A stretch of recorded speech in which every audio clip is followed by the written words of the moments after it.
সন্ধ্যা এখন পরিচালিত মুখোশনার মুখোমুখি অনুষ্ঠানে আজকে আমাদের মধ্যে অতিথি হিসেবে উপস্থিত হয়েছেন বিশিষ্ট সমাজসেবিকা শ্রীমতী সুমিত্রা নন্দী মহাশয়, আপনাকে সকলেই যারা পরিচিত মিনি ম্যাডাম বলে সকলের কাছে খুবই পরিচিত একটি মেয়ে। তো প্রথমে আমরা মুখোশনার মুখোমুখি অনুষ্ঠানে জানাই সুস্বাগতম। তো আমি প্রথমে জিজ্ঞেস করি আপনি কেমন আছেন? ভালো আছি। তো আমাদের যে আজকে যে মুখোশনার মুখোমুখি আমাদের কাছে আপনার কাছে আসার একটাই উদ্দেশ্য হলো যে আপনার ব্যক্তিগত জীবন বা আপনার কর্মক্ষেত্র সেটা একটু আমাদের জানার আগ্রহ খুবই ভাবে রয়েছে। তো আপনি কিভাবে আপনার দিনটাকে যাপন করেন?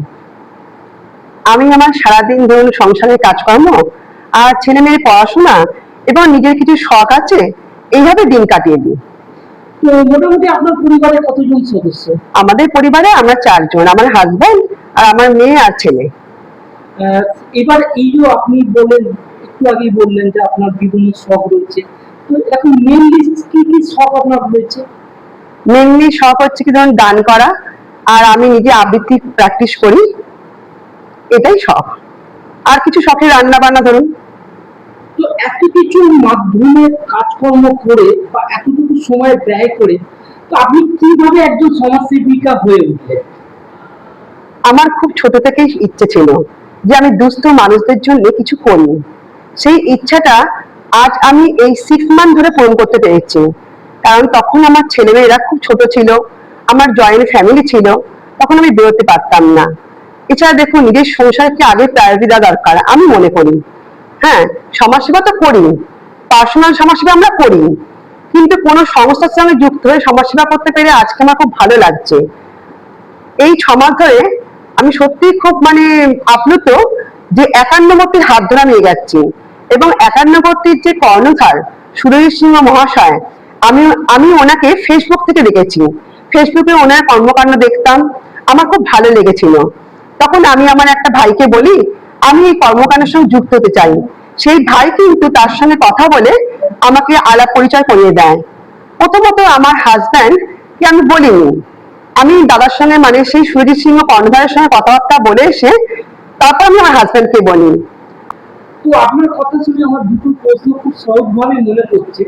আমি দেখতে পাচ্ছি আপনার টেবিলে রয়েছে এখানে বুদ্ধের একটা মূর্তি রয়েছে, যে আমাদের ভগবান বুদ্ধ উনি শিখিয়েছেন যে মানুষকে প্রেম করতে, মানুষকে ভালোবাসতে। তো সেটারই কি আদর্শ আপনি মেনে চলার চেষ্টা করছেন? একদম, আমি এটাই মেনে চলার চেষ্টা করছি। আচ্ছা, আর একটা প্রশ্ন আমার মধ্যে খুবই সহজভাবে জানতে ইচ্ছা করছে যে আপনি একটু আগে বললেন যে আপনি ফেসবুকের দৌলতে বা ফেসবুকের মাধ্যমে আপনি কোনো একটি সাংগঠনিক বা সমাজসেবী সংগঠনে 91 নামে একটা অর্গানাইজার আপনি জয়েন করেছেন বা তার কর্মকাণ্ডের সাথে আপনি রয়েছেন। তো সেক্ষেত্রে একটা প্রশ্ন খুবই ভাবে আমার মনে আসছে যে আপনি এত এনজিও থাকতে বা বিভিন্ন সংগঠন থাকতে আপনি 91 কেন বেছে নিলেন? তার কারণ হচ্ছে 91 নাম আমি অনেক শুনেছি এবং আমি দেখেছি ফেসবুকে, এবং যিনি 91 কর্মধার তিনি আমার বাড়ির সামনেই থাকেন। আমার হাজব্যান্ড তাকে চেনে খুব ভালোভাবে, এবং আমার হাজব্যান্ড বলেছিল এই সুরজিৎ সিংহ মহাশয় খুব ভালো মানুষ, তুমি এখানে কাজ করতে পারো। আমি সেই জন্য সুরজিৎ দার সঙ্গে হাত ধরে চলতে চাই। আচ্ছা, খুবই ভালো জিনিস, খুবই স্বাগতম। তবে আজকে আমাদের এই অনুষ্ঠানে আপনার জন্য একটা ছোট্ট উপহার আছে। আমাদেরকে উপহার দিয়ে সহযোগিতার হাত বাড়িয়েছেন ওই স্টাডি সেন্টারের আমাদের বিশেষ যিনি খুব বিশিষ্ট শিক্ষক মাননীয় শ্রী চিরঞ্জিত চক্রবর্তী মহাশয়ের তরফ থেকে আমরা ওই স্টাডি সেন্টারের তরফ থেকে আমরা একটা ছোট্ট উপহারটি তুলে দিচ্ছি, এবং ওই স্টাডি সেন্টারের পক্ষ থেকেও আপনাকে জানাই শুভেচ্ছা ও অভিনন্দন।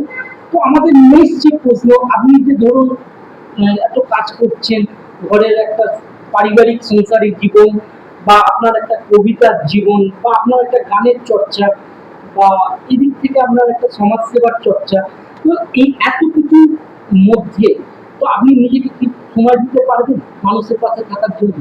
হ্যাঁ, এই 6 মাসে যখন পেরেছি আমি পারবো, আর ভবিষ্যতেও আমি করব। আমরা একটা বিশেষ সূত্র মারফত জানতে পেরেছি যে আপনি এবছর 91 একটি তৃতীয় স্থান অধিকার করেছেন। তো প্রথমেই জানাই আপনাকে শুভেচ্ছা অভিনন্দন, এবং আমি জানতে চাইছি যে এটা কিভাবে সম্ভব। আপনার নিজে মুখেই বললেন যে আপনি মাত্র 6 মাসে এই সংগঠনে যুক্ত হয়েছেন। তো সেই 6 মাসের মধ্যে এত বড় একটা পুরস্কার আপনি কিভাবে পেলেন? যখন আমি কর্ণধারের সঙ্গে যোগাযোগ করি, সেটা ছিল 28শে সেপ্টেম্বর। উনি আমাকে একটা কাজে ডেকেছিলেন। আমি 28শে সেপ্টেম্বর ছিল দুর্গাপুজোর দিন, ষষ্ঠীর দিন। নিভালে একটা কাজ ছিল, আর খড়দা স্টেশন চত্বরে একটা কাজ ছিল। আমি গেছিলাম দুটো কাজের দিন, এবং তারপর আমি 11 অক্টোবর ওনার সাথে জয়েন করি। এবং তারপর থেকে দীর্ঘ ধরুন 4 মাস, আমি 6 মাস জয়েন করেছিলাম, দীর্ঘ 4 মাস কিন্তু আমি প্রত্যেকটা কাজে যাই ওনার সাথে। তার মধ্যে আমাদের একটা উত্তরবঙ্গের প্রোগ্রাম ছিল, সেই প্রোগ্রামে যেভাবে কালেকশন করতে হয় সেটা আমি কালেকশন করেছিলাম। আমি কিছুই জানতাম না, কিন্তু আমি কালেকশন করেছিলাম। হ্যাঁ, কিছুটা আমাকে হেল্প করেছিল আমার হাজবেন্ড। তারপরে ধরুন একটা প্রোগ্রাম হয়েছিল কম্বলদান জয়পুরে, সেই কম্বলদানের প্রোগ্রাম আমি কিছুটা কালেক্ট করেছিলাম, এবং জয়পুর কম্বল দানে আমি গিয়েছিলাম তাদের সঙ্গে। আমার খুব ভালো লেগেছিল এনজিওটা, এবং সুরজিৎদা যারা সঙ্গে আছে সবাইকে আমার খুব ভালো লেগেছে।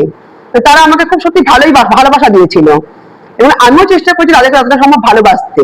কেন এই যে একান্নবর্তী পরিবার নামটা যদি আমরা একসঙ্গে না থাকি, সেটা কিন্তু কখনো একান্নবর্তী হয় না। এবং আমি এই একটা জিনিস খুব লক্ষ্য করেছি, একান্নবর্তী পরিবার যাই হোক, দেখুন সব সংস্থায় কিছু না কিছু হয়, কিন্তু যাই হোক আমরা কিন্তু দেখেছি সবাই কিন্তু আবার হাসি মুখে এসে মিলেমিশে থাকি। আমার না এটা না খুব ভালো লেগেছে। বা খুবই, এটা তো স্বাভাবিক ব্যাপার, যে কোনো পরিবারের মধ্যেই একটা প্রবলেম হয়, আবার সেই হ্যাঁ, প্রবলেম একদম। করে এগিয়ে যেতে হয়।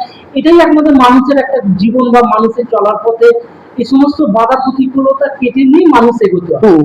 তো আমি আরো একটা কথা জানতে চাইছি, যে আমাদের কাছে বিশেষ একটা খবরও রয়েছে যে আপনি শারীরিকের আপনার একটা কিছু সমস্যা হয়েছিল, সেই সমস্যার মধ্যেও আপনি সোশ্যাল ওয়ার্কের মধ্যে যুক্ত হয়েছিলেন। সেটা আপনি কিভাবে এত ইন্সপায়ার হিসাবে আপনি কিভাবে নিজেকে অনুপ্রাণিত করেছেন? আমি যুক্ত হয়েছি 6 মাস, কিন্তু 4 মাস কাজ করার পর আমার ননদ মারা যায়। আর তারপরে ধরুন আমার ভাগনার বিয়ে হয়। তারপরে আমার পায়ের অ্যাক্সিডেন্ট হয়, আমার পাটা ভেঙে গেছিল। তা আমি ঘরে বসেছিলাম 1 মাস। আমার খুব খারাপ লাগছিল যে আমি একান্নবর্তী পরিবারে জয়েন হলাম, অথচ আমি কাজ করতে যেতে পারছি না। আমার খুব খারাপ লেগেছিল। আমি ফোনে খবর নিতাম, দেখতাম যে ওনারা কাজ করছেন, আমার খুবই খারাপ লাগতো। বা আমি না বাড়িতে বসে একটা সময় চোখেও আমার জল চলে এসেছিল। তারপরে যখন তারা পাখিঘর প্রোগ্রাম করলো, তখন আমি গিয়েছিলাম। কেন তখন যেহেতু আমার পাটা সেটিং হয়ে গেছে, আমার প্লাস্টার কাটা হয়নি, কিন্তু কিন্তু আমার এতটাই আমি উৎফুল্ল কাজের জন্য, আমি ওই পা নিয়ে কিন্তু গিয়েছিলাম সেই পাখিঘর উৎসবে, এবং আমার খুব ভালো লেগেছিল সেদিনকে। আমাকে স্টেজে উঠতে অনেকবার হয়েছিল, কিন্তু আমি না তখন ব্যথা অনুভব করিনি। আমার এতটাই মনটা উৎফুল্ল ছিল। তো এটা তো একটা গেল, এবং একটু আগে যেটা আমি বলছিলাম যে আমাদের একটা সূত্র মারফত জানি যে আপনি 3য় স্থান অধিকার করেছেন। যখন এই ঘোষণাটা হলো, বা আপনার পরিবারের তরফ থেকে কিরকম আপনি একটা অনুভূতি বা একটা সমর্থন পেলেন? আমার তো খুব ভালো লেগেছে, কারণ এই কমাসের মধ্যে কাজ করে আমি 3য় স্থান অধিকার করতে পেরেছি। ঠিক গর্ব নয়, কিন্তু খুব ভালো লেগেছে এটা আমি বলবো। এবং জানি না আমাদের যিনি কর্ণধার সুরেশ সিংহ, তিনি কি দেখেছেন, বা তার সদস্যরা যারা সিনিয়র সদস্য আছে তারা কি দেখেছেন যে আমার মধ্যে, ওনারা আমাকে কিন্তু 3য় স্থান দিয়েছেন, এবং এটা আমার খুব ভালো লেগেছে, আমার পরিবারেরও খুব ভালো লেগেছে।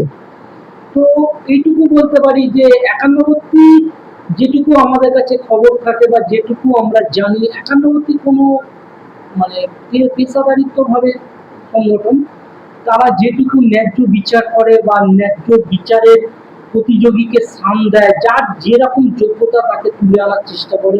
তো সেদিক দিয়ে সত্যি অনেক বড় একটা প্রশংসনীয় ব্যাপার, যে মাত্র 6 মাসের মধ্যে আপনি এতটা ইমপ্রুভ করে যে আপনি 3য় স্থান অধিকার করেছেন। এবং আশা রাখবো আগামী বছরেও যাতে আপনার এই পুরস্কার তালিকা, বা আপনি একটা মানুষের পাশে আরো উন্নতর ভাবে আপনি মানুষের সাথে থাকবেন, সেই কামনা করি।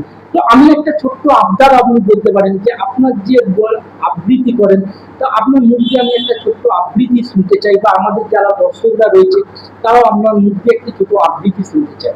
শ্রীজাতের লেখা, আমি একটা তুই চাই, একটা সত্যিকারের তুই চাই, যে জানবে আমার পুরো ভেতরটা, জানবে আমার লুকানো সব দোষ, আমার বদমাইশি, আমার নোংরামি, আমার কলঙ্ক, যে নিজে থেকে আমার ভুলগুলোর অংশীদার হবে, আমার পাপগুলোকে অর্ধেক করে লিখে নেবে নিজের খাতা